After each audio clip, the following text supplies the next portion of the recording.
बातमीपत्रामध्ये पाहणार आहोत. प्रत्येक जिल्ह्यातली बातमी अतिशय वेगवान स्वरूपात बातमी 36 जिल्ह्यांची या बुलेटिनमध्ये सुरुवात करूयात. काही दिवसांपासून खाद्यतेलाच्या किमतींमध्ये 10 ते 20 रुपयांची वाढ झालेली आहे. वाढत्या दरामुळे गृहिणींचं बजेट कोलमडले आणि त्यामुळे आता स्वयंपाकघरातील फोडणी महाग झाली आहे. सणासुदीच्या काळात सरकारनं खाद्यतेल कंपन्यांना खाद्यतेलाच्या दरात वाढ न करण्याच्या सूचना दिल्या. सरकारनं व्यापाऱ्यांसोबत बैठक घेतली असून त्यात तेल कंपन्यांना खाद्यतेलाच्या किमती वाढवू नयेत अशा सूचना देण्यात आल्या.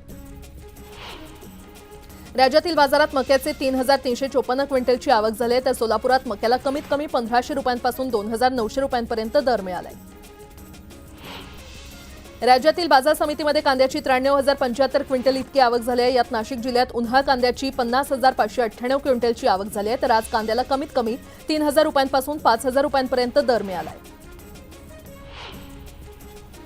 2 वर्षात ज्येष्ठ नागरिकांसाठी लोकलमध्ये स्वतंत्र डबा उपलब्ध करून दिला जाईल अशी माहिती रेल्वे प्रशासनानं उच्च न्यायालयाला दिलेली आहे. त्यामुळे लोकलनं प्रवास करणाऱ्या ज्येष्ठ नागरिकांना दिलासा मिळालाय. ईपीएफओ सदस्यांना कर्मचारी भविष्य निधीतून ईपीएफमधून वैयक्तिक आर्थिक गरज भागवण्यासाठी एकाच वेळी पैसे काढण्याची मर्यादा 50,000 होती. मात्र आता ती मर्यादा वाढवून 1 लाख करण्याचा निर्णय केंद्रीय श्रम मंत्रालयानं घेतलाय. युनेस्कोचं पथक 6 आणि 7 ऑक्टोबर रोजी विजयदुर्ग, सिंधुदुर्ग या किल्ल्याला भेट देणार असल्याची माहिती जिल्हाधिकारी अनिल पाटील यांनी दिली आहे. छत्रपती शिवाजी महाराजांच्या गडकिल्ल्यांचा जागतिक वारसा स्थळांमध्ये समावेश करण्याच्या अनुषंगानं ही भेट दिली जाणार आहे. म्हाडाच्या मुंबई मंडळाच्या 2030 घरांच्या सोडतीच्या अर्ज विक्री स्वीकृतीला चांगला प्रतिसाद मिळालाय. मुदत संपण्यासाठी काही तास शिल्लक असताना 1 लाखांहून अधिक इच्छुकांनी अर्ज सादर केले. भारतात मंकीपॉक्सचा दुसरा रुग्ण आढळला. यूएईहून केरळला गेलेला व्यक्ती पॉझिटिव्ह असल्याचं समोर आलंय. प्रशासनानं नागरिकांना काळजी घेण्याचं आवाहन केलंय. पालकांची चिंता कमी करणारं एक नवं फीचर युट्यूबनं लॉन्च केलेलं आहे. पॅरेंटल कंट्रोल असं या फीचरचं नाव आहे. या फीचरमुळे पालक आपल्या मुलाच्या युट्यूबवरील ऍक्टिव्हिटीजवर लक्ष ठेवण्यास सक्षम असतील. जास्त वेळ झोप न घेता राहणं अत्यंत धोकादायक ठरू शकतं. पुरेशी झोप न मिळाल्यानं नैराश्य, मधुमेह, लठ्ठपणा, हृदयविकाराचा झटका, उच्च रक्तदाब, पक्षाघात आणि अकाली मृत्यू यासारख्या जीवघेण्या आजारांचा धोका वाढत असल्याचं संशोधकांनी म्हटलंय. मन नोकरीत लागेनासं झाल्यास, कामातून समाधान मिळत नसल्यास युवा पिढी नोकरी सोडण्याच्या तयारीत आहेत. या कारणावरून 2 वर्षात 47% तरुण नोकरी सोडणार असल्याचं एका पाहणीत समोर आलंय. भारतात श्रीमंतांची संख्याच नव्हे तर त्यांची कमाई सुद्धा वेगानं वाढत असल्याचं दिसून येतंय. सेंट्रम इन्स्टिट्यूशनल रिसर्चनं जारी केलेल्या ताज्या अहवालानुसार हे समोर आलेलं आहे. वर्षाला 10 कोटी कमवणाऱ्यांची संख्या 31,800 वर गेली आहे.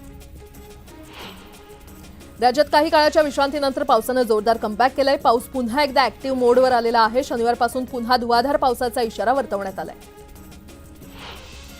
जून ते ऑगस्ट महिन्यामध्ये भारतातील तापमान सामान्य तापमानापेक्षा सर्वात जास्त असल्याची नोंद एका अहवालात करण्यात आलेली आहे. भारताच्या 1/3 लोकसंख्येला किमान 7 दिवस धोकादायक उष्णतेचा सामना करावा लागला. लातूर शहरासह कळंब, केज, अंबाजोगाई, धारूर आणि अन्य छोट्या मोठ्या गावांचा पाणीपुरवठा असलेला मांजरा प्रकल्प यंदा भरण्याच्या मार्गावर आहे. धरण 80% अधिक भरलंय आणि त्यामुळे 2 वर्षांनंतर सिंचनाला देखील पाणी मिळणार आहे.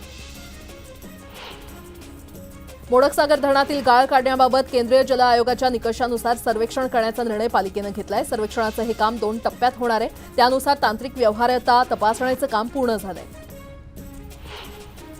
अखेर 4 दिवसांच्या प्रतीक्षेनंतर कांदा निर्यात सुरळीत झालेली आहे. सद्यस्थितीमध्ये बाजारभाव स्थिर असल्याचं सांगण्यात येत आहे. उशिरा का होईना निर्णय घेतल्यानं शेतकरी, व्यापारी आणि शेतकरी संघटनांनी समाधान व्यक्त केलंय. मनमाडसह नाशिक जिल्ह्याच्या ग्रामीण भागातील मका पिकावर रोगाचा प्रादुर्भाव झालाय आणि त्यामुळे शेकडो एकरवरील पीक धोक्यात आल्यानं मका उत्पादक शेतकरी संकटात सापडलाय. महाराष्ट्राची कुलस्वामिनी तुळजाभवानी मातेच्या पलंगाचं जुन्नरहून तुळजापूरकडे प्रस्थान झालंय. तळी भंडाराची उधळण करत पारंपरिक वाद्याच्या गजरात देवीचं ठिकठिकाणी स्वागत केलं जातंय. रत्नागिरीतल्या दापोली दाभोळ मार्गावर लाटीमाळ इथे बिबट्याचं दर्शन झालं आणि यामुळे वाहन चालकांमध्ये भीतीचं वातावरण निर्माण झालंय. सांगलीच्या वाळवा तालुक्यात वारणा पट्ट्यात पहाटेच्या सुमारास दाट धुक्याची चादर पसरली आहे. त्यामुळे शेतकऱ्यांना धुक्यातून वाट काढत शेतात जावं लागतंय. मुंबई बंगळुरू मार्गावरील देहू रोड ते किवळे दरम्यान कचऱ्याचे ढीग जागोजागी साचलेले आहेत. त्यामुळे परिसरात दुर्गंधी पसरली आहे. या कचऱ्यामुळे परिसरात डेंग्यू, मलेरिया आणि चिकनगुनिया सारख्या आजारांनी डोकं वर काढलंय. तरुण पिढीला शेतीकडे वळवण्यासाठी प्रयत्न केले जात आहेत. त्यासाठी कोकणात नांगरणी स्पर्धांचं आयोजन करण्यात आलं. यावेळी या स्पर्धेत एकूण 100हून अधिक बैलजोड्यांनी सहभाग घेतला. मुख्यमंत्री एकनाथ शिंदे यांचा जागतिक कृषी पुरस्कारानं गौरव करण्यात आलेला आहे. पर्यावरण रक्षण, शाश्वत विकास आणि हरित महाराष्ट्र यासाठी मुख्यमंत्री एकनाथ शिंदे यांच्या कामाची दखल घेऊन वर्ल्ड ॲग्रिकल्चर फोरमकडून त्यांना जागतिक कृषी पुरस्कारानं सन्मानित करण्यात आले. उपमुख्यमंत्री फडणवीसांच्या कार्यालयाच्या विशेष वैद्यकीय सहायता कक्षाच्या वतीनं ऑक्टोबरमध्ये 25,000 मोफत आरोग्य शिबिराचं आयोजन करण्यात आलंय. यातून जवळपास 40 लाख लोकांची तपासणी केली जाणार आहे. पर्यटकांसाठी एक आनंदाची बातमी आहे आणि मे महिन्याच्या अखेरीस सुरक्षेसाठी ऐतिहासिक जंजिरा किल्ला पर्यटकांसाठी बंद करण्यात आला होता. आता हा किल्ला 2 ऑक्टोबरपासून पर्यटकांसाठी पुन्हा खुला केला जाणार आहे. साखर कारखान्यांनी आता मळीपासून कॉम्प्रेस्ड बायोगॅस निर्मिती करण्याबाबतचा सल्ला साखर आयुक्तालयानं राज्यातील कारखान्यांना दिलेला आहे. त्यामुळे येणाऱ्या काळात प्रेसमड किंवा प्रेसकेक म्हणजेच मळीपासून बायोगॅसची निर्मिती होण्यास चालना मिळणार आहे. पुण्यात गणेशोत्सवाच्या विसर्जन मिरवणुकीमध्ये यंदा गेल्या वर्षीपेक्षा कमी आवाजाची नोंद झाली आहे. गेल्या वर्षी लक्ष्मी रोडवर 101.2 डेसिबल आवाजाची पातळी होती, तर यंदा ती कमी होऊन 94.8 डेसिबल नोंदवली गेली आहे. मात्र डीजेचा दणदणाट त्रासदायकच ठरला असल्याची प्रतिक्रिया पुणेकरांनी दिली आहे. सातारा शहरातील गणेशोत्सव मिरवणुकीदरम्यान जिल्हाधिकाऱ्यांच्या आदेशाचा भंग करण्यात आला. बीम लाईट लावल्याप्रकरणी पोलिसांनी कारवाई केली आहे. याप्रकरणी शहर पोलीस ठाण्यात गुन्हे दाखल झाले. गणेशोत्सवाच्या काळात पुण्यातील काही रस्ते बंद करण्यात आले होते. परिणामी आगारात एसटी उशिरा दाखल झाली आणि त्यामुळे जवळपास 30 ते 40% प्रवासी संख्या घटली आहे. त्याचा परिणाम एसटीच्या उत्पन्नावर झालाय. वसई विरार शहरात फेरीवाल्यांची संख्या प्रचंड वाढत असताना पालिकेनं केलेल्या सर्वेक्षणात केवळ शहरात 15,156 इतकेच फेरीवाल्यांची नोंद करण्यात आली आहे. मात्र प्रत्यक्षात हा आकडा जास्त असताना केवळ 15,000च फेरीवाले कसे काय असा सवाल विचारण्यात येतोय.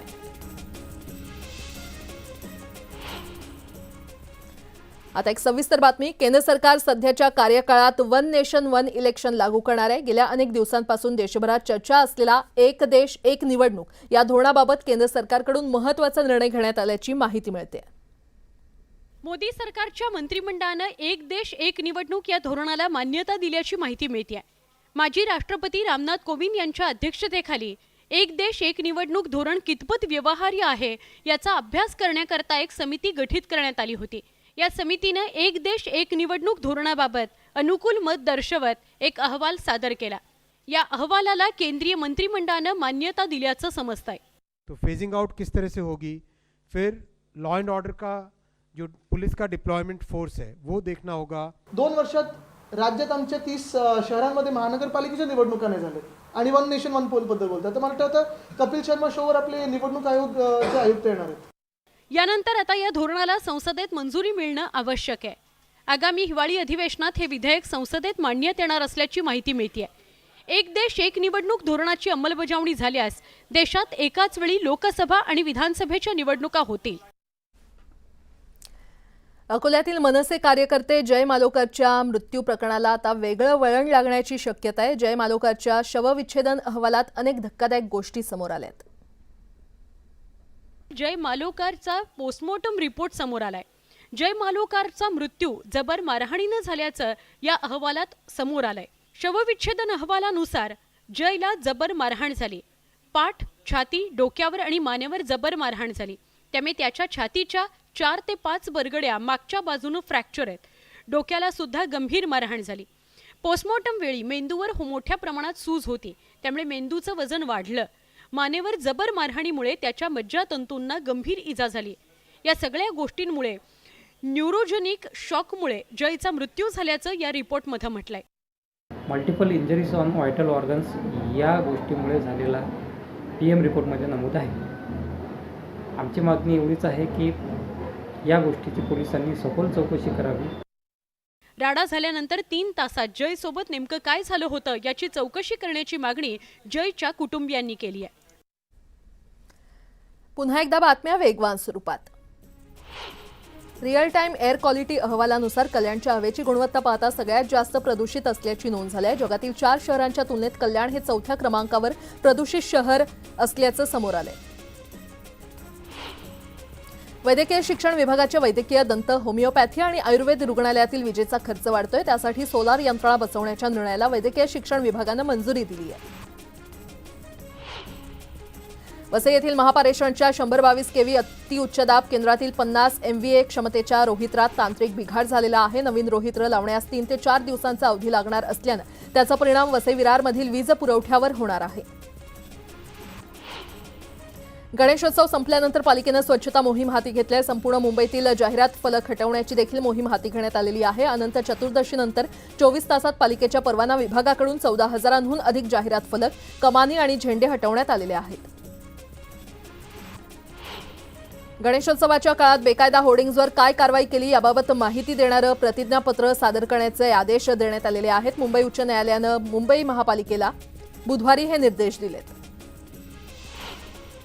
डीजे बंदीचा आदेश गणेशोत्सवापुरता मर्यादित नसून तो सगळ्याच प्रकारच्या सार्वजनिक मिरवणुकांना लागू आहे, असं उच्च न्यायालयानं स्पष्ट केलंय. त्यामुळे स्वतंत्र आदेशाची आवश्यकता नाही, असं उच्च न्यायालयानं बुधवारी स्पष्ट केलं.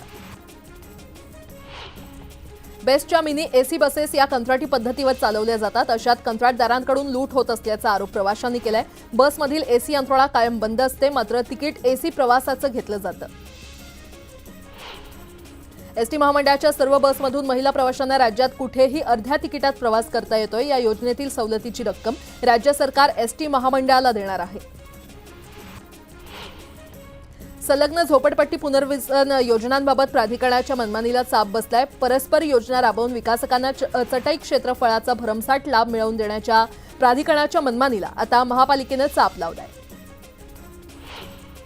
भारतातून कैलास पर्वताच्या दर्शनासाठी आतुर असलेल्या भाविकांना दिलासा मिळालाय. उत्तराखंडच्या पिथोरागड जिल्ह्यातील जुन्या लिपुलेखच्या टेकड्यांवरून पुढील आठवड्यापासून MI-17 हेलिकॉप्टरद्वारे कैलास पर्वताचं दर्शन सुरू होईल.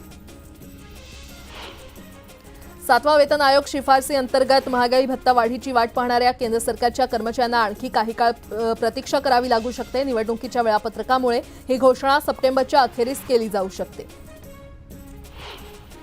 शहरातील गणेश विसर्जन मिरवणूक पाहण्यासाठी वाहतूक कोंडी टाळण्यासाठी लाखो पुणेकरांनी मेट्रोनं प्रवास करण्याला प्राधान्य दिलं. फक्त एकाच दिवसात तब्बल 3.5 लाख प्रवाशांनी मेट्रोनं प्रवास करत नवीन रेकॉर्ड केलाय. महायुतीतील रस्सीखेच अजून 2 महिने सुरू राहील. एकमेकांचे उमेदवार पाडण्यासाठी ते सर्वच प्रयत्न करतील, त्यामुळे त्यांच्यात गोंधळ असेलच, असा टोला आमदार रोहित पवार यांनी लगावलाय. सकल मराठा समाजाकडून अहमदनगरच्या माळीवाडा इथे छत्रपती शिवरायांच्या पुतळ्यासमोर जोडे मारो आंदोलन करण्यात आलं. यावेळी नरेंद्र पाटील आणि राजेंद्र राऊत यांनी मराठा समाजाची माफी मागावी, अन्यथा त्यांना काळं फासल्याशिवाय राहणार नाही, असा इशारा देण्यात आला. वन नेशन वन इलेक्शन ही संकल्पना क्रांतिकारी आहे. या निर्णयाचं आम्ही स्वागत करतो. बळकट लोकशाही असलेल्या भारतातील निवडणूक प्रक्रिया या संकल्पनेमुळे आणखी प्रभावी आणि मतदारांसाठी सोयीची ठरेल, असं मत मुख्यमंत्री एकनाथ शिंदे यांनी व्यक्त केलंय.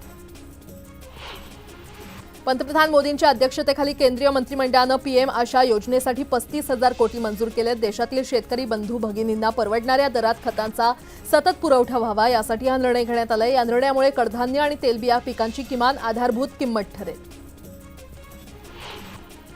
दरवर्षीप्रमाणे यंदाही लालबागमधील गणेश विसर्जन मिरवणुकीमध्ये चोरट्यांचा सुळसुळाट पाहायला मिळाला. गर्दीचा फायदा घेत तब्बल 7 लाखांहून अधिकचा मुद्देमाल चोरीला गेल्याचं समोर आलंय.